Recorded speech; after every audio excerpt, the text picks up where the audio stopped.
ओम शांति। ओम शांति। ओम शांति।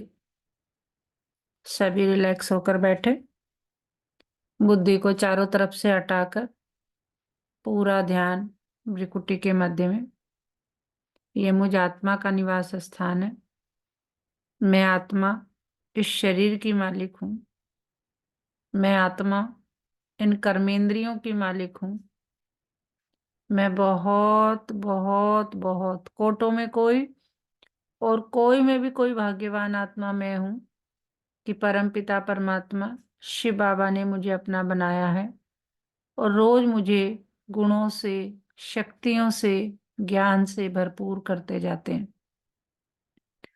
तो इसी नशे में स्थित होकर वाह मेरा भाग्य, वाह मेरा बाबा और वाह ये ड्रामा, हम सभी आत्माएं अपने परम पिता परमात्मा शिव बाबा के महावाक्य सुनेंगे। ओम शांति।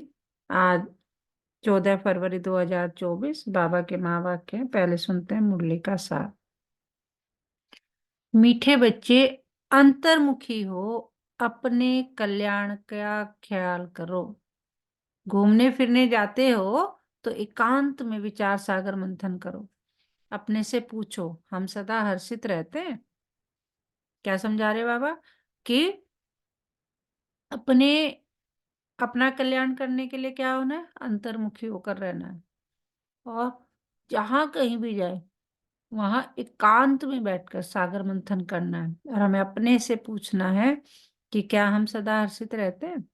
प्रश्न, रहमदिल बाप के बच्चों को अपने पर कौन सा रहम करना चाहिए? उत्तर, जैसे बाप को रहम पड़ता है कि मेरे बच्चे कांटे से फूल बने। बाप बच्चों को गुलगुल बनाने की कितनी मेहनत करते हैं, तो बच्चों को भी अपने ऊपर तरस आना चाहिए कि हम बाबा को बुलाते हैं, हे पतित पावन आओ फूल बनाओ। अब वह आए हैं तो क्या हम फूल नहीं बनेंगे? रहम पड़े तो देह अभिमानी रहे। बाप जो सुनाते हैं उसको धारण करें। ओम शांति। यह तो बच्चे समझते हैं। क्या समझते हैं? कि ये बाप भी है, टीचर भी है, सतगुरु भी है। तो बाप बच्चों से पूछते हैं कि तुम यहाँ जब आते हो तो इन लक्ष्मी नारायण के और सीढ़ी के चित्र को देखते हो। जब दोनों को देखा जाता है तो एम ऑब्जेक्ट और सारा चक्र बुद्धि में आ जाता है कि हम देवता बनकर फिर ऐसे सीढ़ी उतरते आए। यह ज्ञान तुम बच्चों को ही मिलता है। तुम हो स्टूडेंट, एम ऑब्जेक्ट सामने खड़ा है। कोई भी आए तो उनको समझाओ यह एम ऑब्जेक्ट है। इस पढ़ाई से यह देवी देवता जाकर बनते हैं। फिर 84 जन्म की सीढ़ी उतरते हैं। फिर रिपीट करना है। बहुत इजी नॉलेज है। फिर भी पढ़ते पढ़ते नापास क्यों हो पढ़ते हैं? उस जिस्मानी पढ़ाई से भी यह ईश्वरीय पढ़ाई बिल्कुल सहज है। एम ऑब्जेक्ट और 84 जन्मों का चक्र बिल्कुल सामने खड़ा है। यह दोनों चित्र विजिटिंग रूम में भी होने चाहिए। सर्विस करने के लिए सर्विस का हथियार भी चाहिए। सारा ज्ञान इसमें ही है। यह पुरुषार्थ भी हम अभी करते हैं। सतो प्रधान बनने के लिए बहुत मेहनत करनी है। इसमें अंतर्मुखी हो, विचार सागर मंथन करना है। घूमने फिरने जाते हो तो भी बुद्धि में यही होना चाहिए। यह तो बाबा जानते हैं। यह तो बाबा जानते हैं कि नंबरवार है। कोई अच्छी तरह समझते हैं तो जरूर पुरुषार्थ करते होंगे। अपने कल्याण के लिए क्यों करेंगे पुरुषार्थ? अपने कल्याण के लिए। हर एक स्टूडेंट समझते हैं यह अच्छा पढ़ते हैं। क्या समझते हैं? कि ये अच्छा पढ़ते हैं। खुद नहीं पढ़ते हैं तो अपने को ही घाटा डालते हैं। अपने को तो कुछ लायक बनाना चाहिए। तुम भी स्टूडेंट हो, सो भी बेहद बाप के। यह ब्रह्मा भी पढ़ते हैं। यह लक्ष्मी नारायण है, मर्तबा और सीढ़ी है 84 जन्मों के चक्र की। यह पहले नंबर का जन्म या लास्ट नंबर का जन्म। तुम देवता बनते हो। अंदर आने से ही सामने एम ऑब्जेक्ट और सीढ़ी पर समझाओ। रोज आकर इनके सामने बैठो तो स्मृति आए। तुम्हारी बुद्धि में है कि बेहद का बाप हमको समझा रहे हैं। सारे चक्र का ज्ञान तुम्हारी बुद्धि में भरपूर है। तो कितना हर्षित रहना चाहिए, अपने से पूछना चाहिए। क्या पूछना चाहिए कि हमारी यह अवस्था क्यों नहीं रहती, क्या कारण है जो हर्षित रहने में रोला पड़ता है। जो चित्र बनाते हैं उन्हों की बुद्धि में भी होगा कि यह हमारा भविष्य पद है, यह हमारी एम ऑब्जेक्ट है और यह 84 का चक्र है। गायन भी है, सहज राजयोग। सो तो बाबा रोज समझाते रहते हैं कि तुम बेहद बाप के बच्चे हो, तो स्वर्ग का वर्षा जरूर लेना चाहिए। और सारे चक्र का भी राज समझाया है, तो जरूर वह याद करना पड़े। और फिर बातचीत करने के मैनर्स भी अच्छे चाहिए। चलन बहुत अच्छी चाहिए। चलते फिरते काम काज करते बुद्धि में सिर्फ यही रहे कि हम बाप के पास पढ़ने के लिए आए हैं, ये ज्ञान ही तुमको साथ ले जाना है। पढ़ाई तो सहज है, परंतु अगर पूरी रीति नहीं पढ़ेंगे तो टीचर को जरूर यह ख्याल रहेगा कि अगर क्लास में बहुत डल बच्चे होंगे तो हमारा नाम बदनाम होगा, इजाफा नहीं मिलेगा, गवर्नमेंट कुछ नहीं देगी। यह भी स्कूल है ना, इसमें इजाफा आदि की बात नहीं। फिर भी पुरुषार्थ तो कराया जाता है ना। चलन को सुधारो, दैवी गुण धारण करो, करेक्टर अच्छे चाहिए। बाप तो तुम्हारे कल्याण के लिए आए हैं, परंतु बाप की श्रीमत पर चल नहीं सकते। श्रीमत कहें यहाँ जाओ तो जाएंगे नहीं, कहेंगे यहाँ गर्मी है, यहाँ ठंडी है। बाप को पहचानते नहीं कि कौन हमको कहते हैं। यह साधारण अर्थ ही बुद्धि में आता है, वह बाप बुद्धि में नहीं आता है, आता ही नहीं है। बड़े राजाओं का कितना सबको डर रहता है, बड़ी अथॉरिटी होती है। यहाँ तो बाप कहते हैं मैं गरीब निवाज हूँ, मुझे रचता और रचना के आदि मध्य अंत को कोई नहीं जानते हैं। कितने ढेर मनुष्य हैं, कैसी कैसी बातें करते हैं, क्या क्या बोलते हैं। भगवान क्या चीज होती है यह भी जानते नहीं, वंडर है ना। बाप कहते मैं साधारण तन में आकर अपना और रचना के आदि आदि मध्य अंत का परिचय देता हूँ। 84 की ये सीढ़ी कितनी क्लियर है। बाप कहते हैं मैंने तुमको यह बनाया था, अब फिर बना रहा हूं। तुम पारस बुद्धि थे, फिर तुमको पत्थर बुद्धि किसने बनाया। आधा कल्प रावण राज्य में तुम गिरते ही आते हो, अब तुमको तमो प्रधान से सतो प्रधान जरूर बनना है। विवेक भी कहता है बाप है ही सत्य, वे जरूर सत्य ही बताएंगे। यह ब्रह्मा भी पढ़ते हैं, तुम भी पढ़ते हो, वे यह कहते हैं मैं भी स्टूडेंट हूँ, पढ़ाई पर अटेंशन देता हूँ। एक्यूरेट कर्मातीत अवस्था तो अभी बनी नहीं है। ऐसा कौन होगा जो इतना उच्च पद पाने के लिए पढ़ाई पर ध्यान नहीं देगा। सब कहेंगे ऐसा पद तो जरूर पाना चाहिए। बाप के हम बच्चे हैं तो जरूर मालिक होने चाहिए। बाकी पढ़ाई में उतराई चढ़ाई तो होती ही है। अब तुमको एकदम ज्ञान का तंत्र यानी सार मिला है। शुरू में तो पुराना ही ज्ञान था, धीरे धीरे तुम समझते ही आए हो। अभी समझते हैं ज्ञान तो सचमुच अभी हमको मिलता है। बाप भी कहते हैं आज मैं तुमको गुह्य गुह्य बातें सुनाता हूँ। फट से तो कोई जीवन मुक्ति पा नहीं सकता, सारा ज्ञान उठा नहीं सकता। पहले ये सीढ़ी का चित्र थोड़ी था, अब समझते हैं बरोबर हम ऐसे चक्र लगाते हैं। हम ही सुदर्शन चक्रधारी है। बाबा ने हम आत्माओं को सारे चक्र का राज समझा दिया है। बाप कहते हैं तुम्हारा धर्म बहुत सुख देने वाला है। बाप ही आकर तुमको स्वर्ग का मालिक बनाते हैं। औरों के सुख का टाइम तो अभी आया है, जबकि मौत सामने खड़ा है। यह एरोप्लेन बिजलियां आदि पहले नहीं थी, उन्हों के लिए तो अभी जैसे स्वर्ग है। कितने बड़े बड़े महल बनाते हैं, समझते हैं अभी तो हमको बहुत सुख है। लंदन में कितना जल्दी पहुंच जाते हैं, बस यही स्वर्ग समझते हैं। अब उन्हों को जब कोई समझाए कि स्वर्ग तो सतयुग को कहा जाता है, कलयुग को थोड़ी स्वर्ग कहेंगे। नरक में शरीर छोड़ा तो जरूर पुनर्जन्म भी नरक में ही लेंगे। आगे तुम भी यह बातें नहीं समझते थे, अब समझते हो। रावण राज्य आता है तो हम गिरने लग जाते हैं, सब विकार आ जाते हैं। अभी तुमको सारा ज्ञान मिला है तो चलन आदि भी बहुत रॉयल होनी चाहिए। अभी तुम सतयुग से भी जास्ती वैल्यूएबल हो। बाप जो ज्ञान का सागर है वह सारा ज्ञान अभी देते हैं, और कोई भी मनुष्य ज्ञान और भक्ति को समझ न सके। मिक्स कर दिया है, समझते हैं शास्त्र पढ़ना ये ज्ञान है और पूजा करना भक्ति है। तो अब बाप गुलगुल बनाने के लिए कितनी मेहनत करते हैं। बच्चों को भी तरस आना चाहिए कि हम बाबा को बुलाते हैं, पतितों को आकर पावन बनाओ, फूल बनाओ।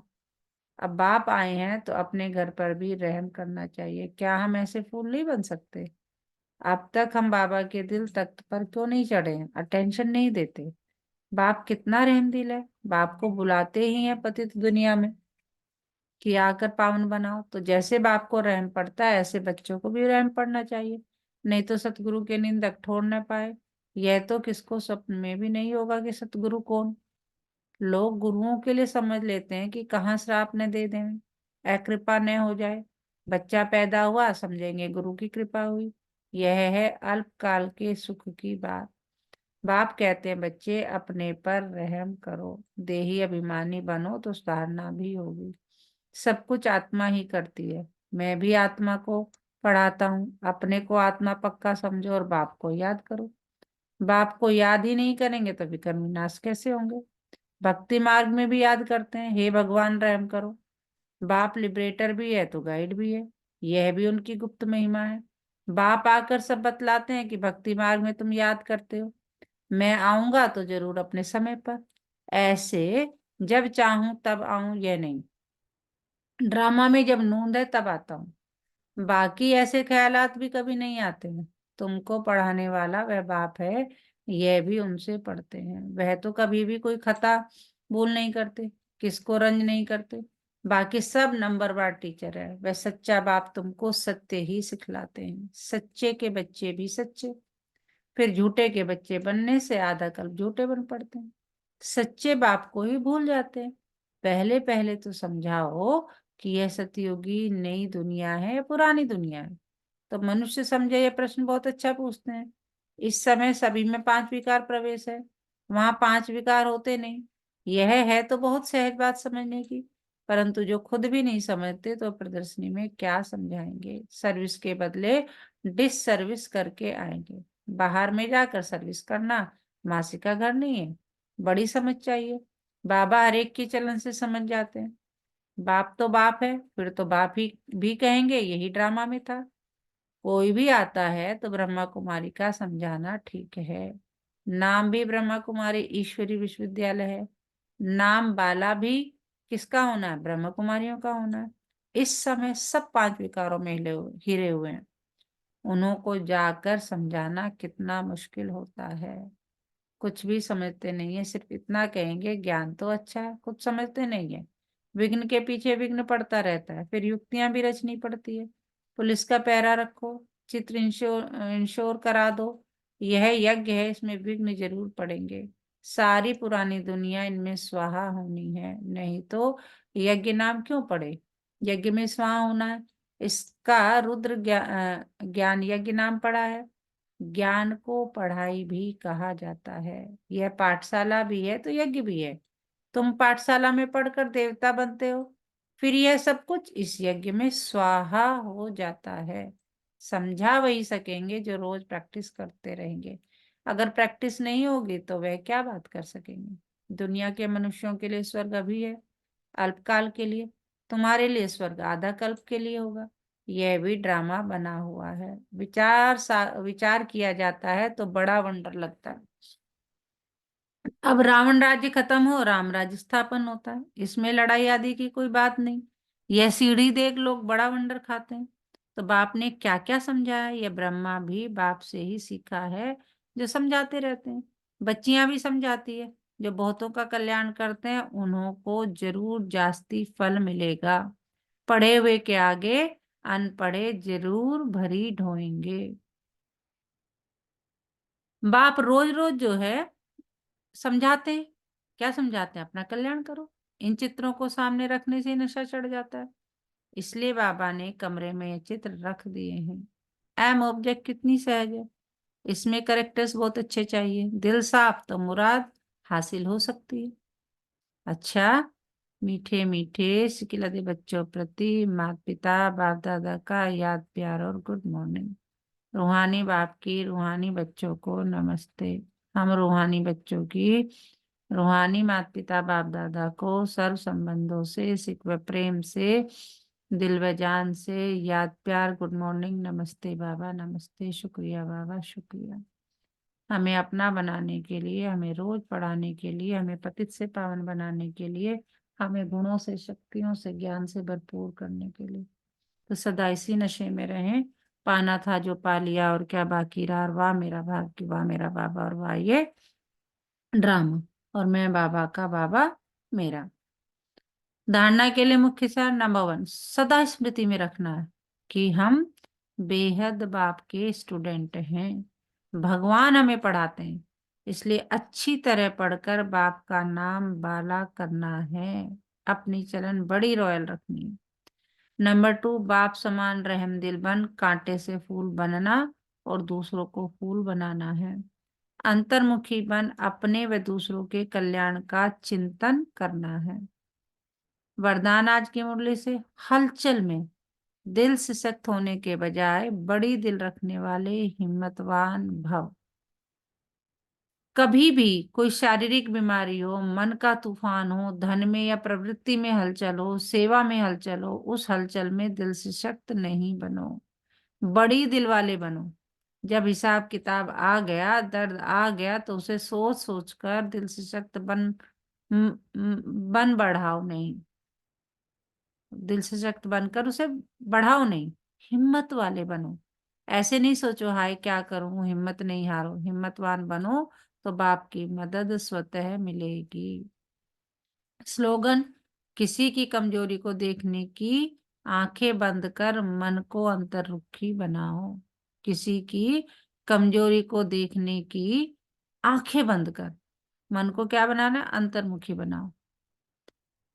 धारणा के लिए एक मुख्य पॉइंट, अपनी चलन बड़ी रॉयल रखनी है और पूरा दिन किस समान में रहना है, मैं बड़ी दिल वाली हिम्मतवान आत्मा हूँ। मैं बड़ी दिल वाली हिम्मतवान आत्मा हूँ। आज का मीठा मोती, सम्मान हमें तब मिलता है जब प्रेम और विश्वास व्यवहार में दिखाई पड़ता है। किसी को दबाकर सम्मान नहीं मिलता। अच्छा, ओम शांति।